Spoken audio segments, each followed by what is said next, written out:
already told you what it was like being in prison with Cheri Brooks, but I will tell you what she did, which actually none of it she went to prison for, but she did so much, and she has been referred to as the female Charles Manson. So this is Cheri Brooks. Oh shit, my bad. This is Cheri Brooks, and she was born in Ohio. Most of her terrible, terrible actions happened in Findlay, Ohio, and that is where she is most known at. She had a terrible, terrible upbringing. Her father, Big Chuck, as they refer to him, he will come back around in this story. He was sexually and physically abusive to her and her sisters, as well as their mother, and Child Protective Services actually took Cheri and her sisters away from them. And Cheri and her sisters were bounced around from orphanage to group home, and at 16, she was given the choice whether to stay within the group home or to leave. And she left and actually decided to move back in with her father, who she loved very, very much. This is actually a post from Cheri Brooks's Facebook. She loved her father and actually didn't see anything wrong with what they did. No one seemed to have a problem with incest in this family because Cheri ended up dating her first cousin, Danny Bixler. And she actually, in the documentary, she's interviewed in this documentary, Goodnight Sugar Babe, and she actually laughs about how they're referred to as the kissing cousins.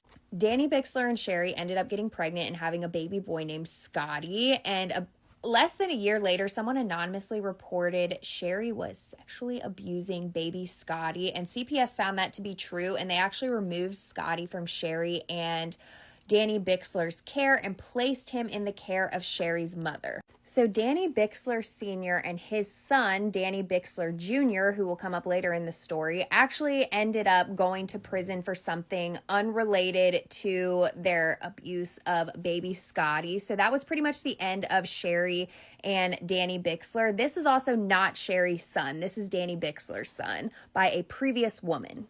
I know this story is crazy, but keep up. So then after Danny Bixler goes to prison, Cheri meets a man named Michael Maloney, and she ends up marrying him.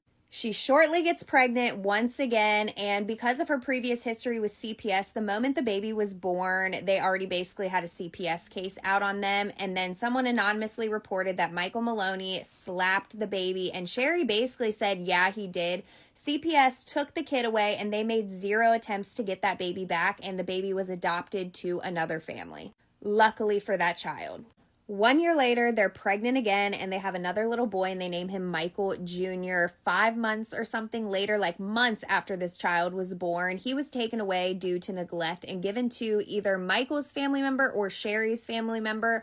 I'm not sure, but again, he'll come up later in this story.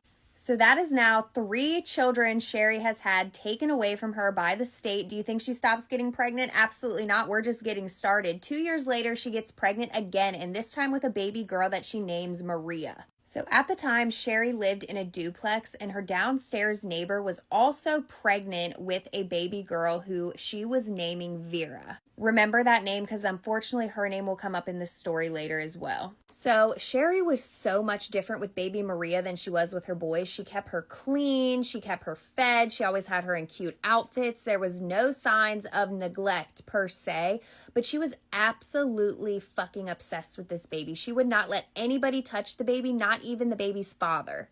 But one day, you know, Cheri can't be good for long. One day, Cheri, Michael Maloney, and her predator father, Big Chuck, take baby Maria to the hospital because she is bleeding out of you-know-what. The hospitals deemed that there was an assault that happened, and they took baby Maria away, where she was eventually adopted out to another family. No one was ever charged with this, but losing Maria made Cheri even fucking crazier. Cheri hated CPS, but now she started to hate the fucking people who got to keep their baby. This included her downstairs neighbor, Verna, who was pregnant with baby Vera. And once baby Vera was born, Cheri became fucking obsessed with her. Always wanted to babysit her, was found in the house when Verna didn't know. Crazy, crazy stuff. And Verna eventually told Cheri, back the fuck up, this is my child. And I believe the only reason Cheri did is because Cheri got pregnant again. She got pregnant with another little girl, and she named her Little Cheri, but she did not have Little Cheri for long. It's actually been reported that Little Cheri may have been taken straight from the hospital due to Big Cheri's previous history with children. In 6 years, she had 5 children taken away from her by CPS, and Mike Maloney did not stick around for that, and they later divorced. A couple years later, she met a man named Kevin, and Kevin was reported to be like very meek and mild, and Cheri ran all over him, but they ended up getting married, and once again, she got pregnant, and she started having a next batch of children. She, however, some reason, was able to keep custody of all 4 of these children. I don't know how CPS allowed it, but they did. So the first child she had with Kevin was Kevin Jr., but everybody called him Punky. 1 year after Punky was born, they had another baby named Zachary. Guys, then they had another baby, and yes, they named him Garth Brooks. Garth Brooks. This is Garth Brooks. And 4 years later, Cheri gave birth to her last child, Little Chuck, yes, named after her predator father. So all 4 of these boys were juvenile delinquents. They were in and out of trouble. They were reportedly in gangs. They were violent, extremely, extremely violent, especially her oldest, Punky, who they said was the only one that Cheri was truly afraid of. Everyone else she completely controlled, and she actually convinced her very first son, Scotty, who she got taken away from by the state, who was the product of her and her cousin, to come back and live with her as an adult. This is Scotty. She then convinced another child, Michael Jr., one of her sons by Michael Maloney, to move back in with her, along with his girlfriend, Shannon. So now Cheri had 6 of her children living under her roof with her husband, Kevin, and Michael Jr.'s girlfriend, Shannon, all living in the same house, and she controlled every single fucking one of them. In 2010, Punky and his girlfriend Heather were walking home when Punky got struck by a car and killed. Cheri Brooks was absolutely devastated, of course, her son, but she blamed Heather, and this is how violent and controlling of her family members she was. She convinced one of her family members to brutally beat Heather at Punky's memorial. Cheri kind of spiraled again after Punky's death, and she was back on this mission for a baby girl, so she tried to convince all of her sons to knock girls up. Scotty was no ladies' man.